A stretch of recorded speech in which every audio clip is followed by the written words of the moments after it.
আজকে আমরা এখানে আপনাদেরকে আমন্ত্রণ জানিয়েছি।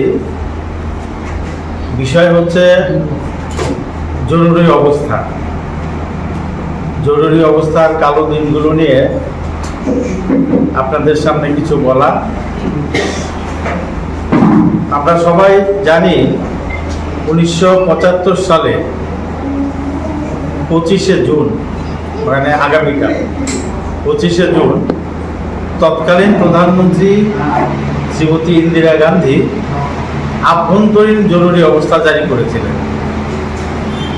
আভ্যন্তরীণ অস্থিরতার কারণ দেখিয়ে সংবিধানকে নিষ্ক্রিয় করে একনায়কতান্ত্রিকভাবে জরুরি অবস্থা জারি করেন এবং মন্ত্রিসভাকে ঘুমিয়ে রেখে মাঝরাতে 25শে জুন শ্রীমতী গান্ধী জরুরি অবস্থা জারি করেন রাষ্ট্রপতিকে ঘুম থেকে তুলে। পরের দিন 26শে জুন সকালবেলা রেডিওর মাধ্যমে ভারতবর্ষের মানুষ জানতে পারে দেশে আভ্যন্তরীণ জরুরি অবস্থা জারি করা হয়েছে। এই জরুরি অবস্থা জারির প্রেক্ষাপট হচ্ছে সম্পূর্ণই একটা পরিবারকে কেন্দ্র করে। গান্ধী পরিবারের একচ্ছত্র আধিপত্য ভারতীয় রাজনীতিতে কায়েম করার লক্ষ্যে এবং বিরোধীদের দমন করে রাখার জন্যে এই জরুরি অবস্থা জারি করা হয়েছিল। 1971 সালে যে লোকসভা নির্বাচন হয়েছিল সেই নির্বাচনে কংগ্রেস ব্যাপক সংখ্যাগরিষ্ঠতায় জয়লাভ করে, কিন্তু সেই জয়লাভের করার পর ইন্দিরা গান্ধীজির সঙ্গে যিনি প্রতিদ্বন্দ্বিতা করেছিলেন সেই সময়কার দুর্ধর্ষ নেতা রাজনারায়ণ, তিনি এলাহাবাদ হাইকোর্টে মামলা করলেন যে শ্রীমতী গান্ধী সরকারি প্রশাসন যন্ত্রকে কাজে লাগিয়ে ভোটে জয়লাভ করেছেন। ইন্দিরা গান্ধী প্রকৃতপক্ষে জয়লাভ করেননি, রাজনারায়ণ জয়লাভ করেছেন। এটা ছিল ওনার অভিমত, উনি মামলা করেছেন। 1974 সালে সেই মামলার রায় বের হয় এলাহাবাদ হাইকোর্টে এবং সেই মামলায় ইন্দিরা গান্ধীকে দোষী সাব্যস্ত করা হয়।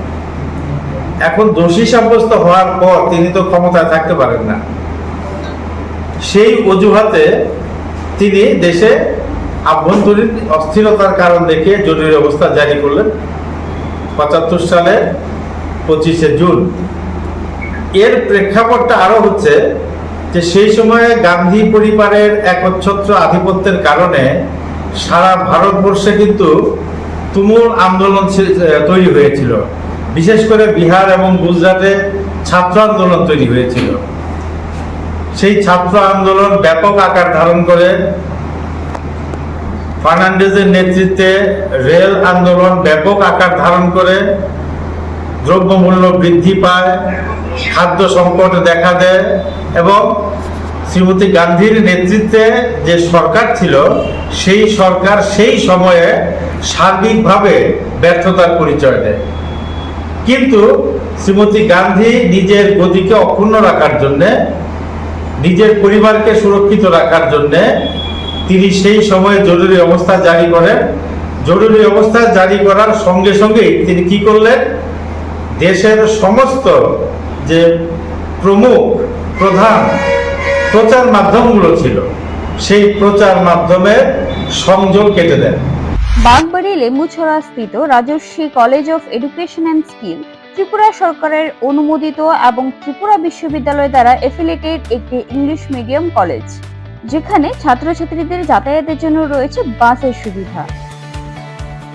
সবুজ প্রকৃতির মাঝে উন্নত এবং গুণগত মানের শিক্ষা ব্যবস্থার সুযোগ সুবিধা রয়েছে এই কলেজে।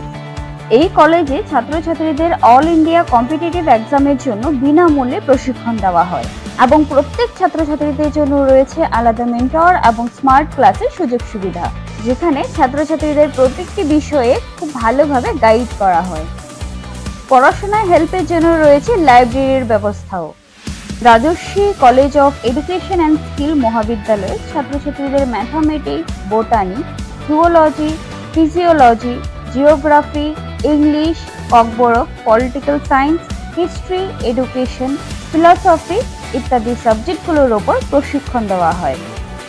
সবুজ প্রকৃতির মাঝে উন্নত এবং গুণগত মানের শিক্ষা ব্যবস্থার সুযোগ সুবিধা নেওয়ার জন্য আর দেরি না করে আজই চলে আসুন Rajarshi college of education and skill. আমাদের ঠিকানা বাগবাড়ি, লেম্বুছড়া, আগরতলা, ত্রিপুরা। Phone number 9873673875।